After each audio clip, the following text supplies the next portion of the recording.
un thème que nous allons développer tout au long de ce séminaire.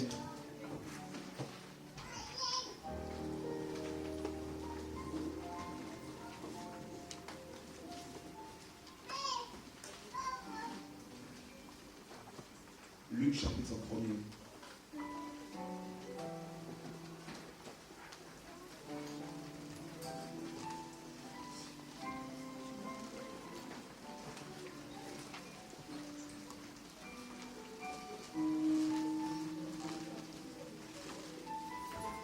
Verset 67.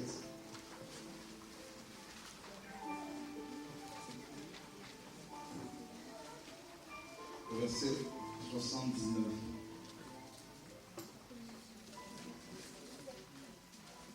Luc chapitre 1er, verset 67 au verset 79.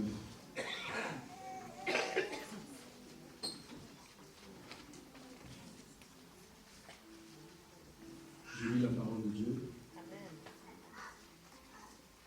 Zacharie, son père, fut rempli du Saint-Esprit et il prophétisa en ces mots. Béni soit le Seigneur, le Dieu d'Israël, de ce qu'il a visité et racheté son peuple. Il nous a suscité un puissant sauveur dans la maison de David, son serviteur, comme il avait annoncé par la bouche de ses saints prophètes des temps anciens. Un sauveur nous délivre de nos ennemis et de la main de tous ceux qui nous haïssent. C'est ainsi qu'il manifeste sa miséricorde envers nos pères et se souvient de sa sainte alliance, selon le serment par lequel il avait juré à Abraham, notre père, de nous permettre, après que nous serions délivrés de la main de nos ennemis, de le servir sans crainte, en marchant devant lui dans la sainteté et dans la justice tous les jours de notre vie. Et toi, petit enfant, tu seras appelé prophète du Très-Haut, car tu marcheras devant la face du Seigneur pour préparer ses voies, afin de donner à son peuple la connaissance du salut par le pardon de ses péchés, grâce aux entrailles de la miséricorde de notre Dieu, en vertu de laquelle le soleil levant nous a visités d'en haut, pour éclairer ceux qui sont assis dans les ténèbres et dans l'ombre de la mort, pour diriger nos pas dans le chemin de la paix. Amen.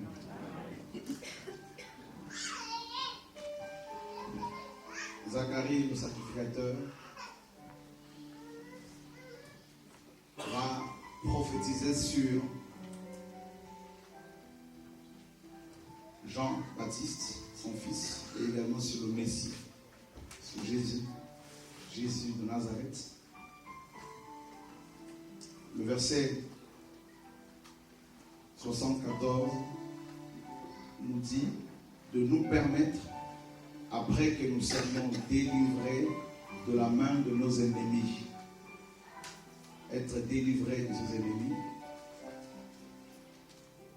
de servir sans crainte, de servir Dieu sans crainte,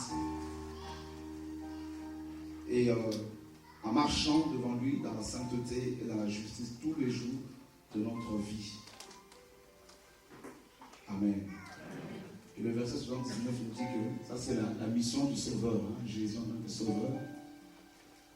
C'est lui qui est appelé à délivrer. Le verset 79, pour éclairer ceux qui sont assis dans les ténèbres. Voilà.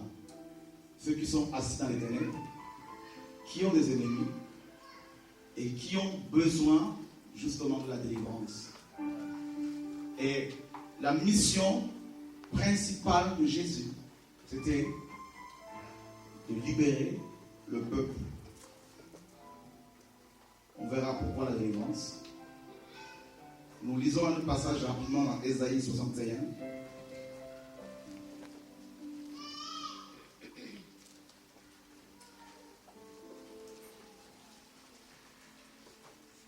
Verset 1er, verset 2.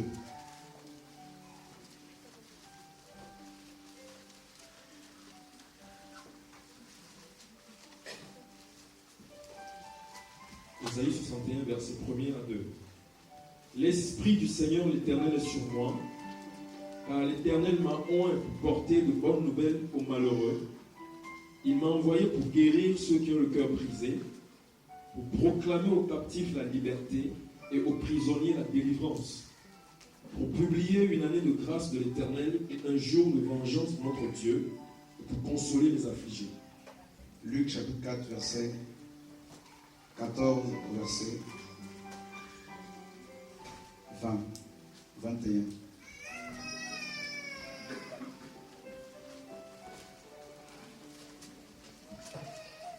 Jésus, revêtu de la puissance de l'Esprit, retourna en Galilée et sa renommée se répandit dans tout le pays d'alentour.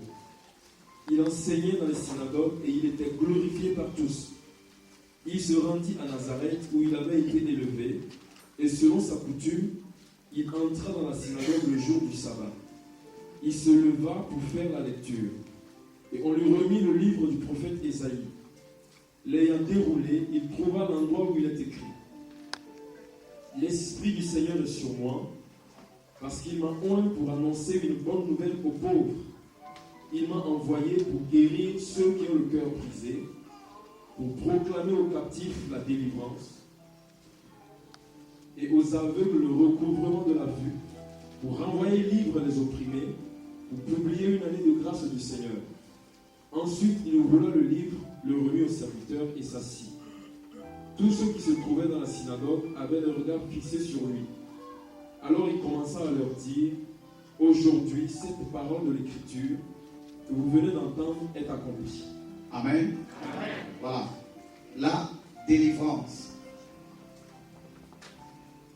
Zacharie prophétise sur le Messie en disant qu'il a été envoyé par Dieu, le Créateur du ciel et de la terre, pour délivrer son peuple, afin que ce peuple serve Dieu, sans crainte.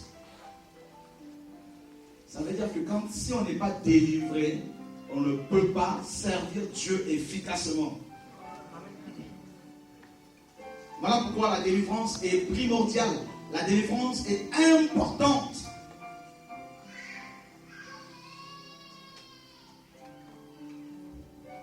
Si vous n'êtes pas délivré, même si vous servez le Seigneur, vous allez travailler pendant 1 an, 2 ans, 3 ans, et puis après vous allez tomber, tout va se casser, vous allez recommencer. Vous voyez, les gens, ils travaillent, ils s'efforcent, ils jeûnent, et ce qu'ils ont bâti, ça s'écroule, ils recommencent, et ainsi de suite. Que ce soit par rapport au ministère, par rapport au projet de mariage, c'est comme si quelque part, ils sont retenus.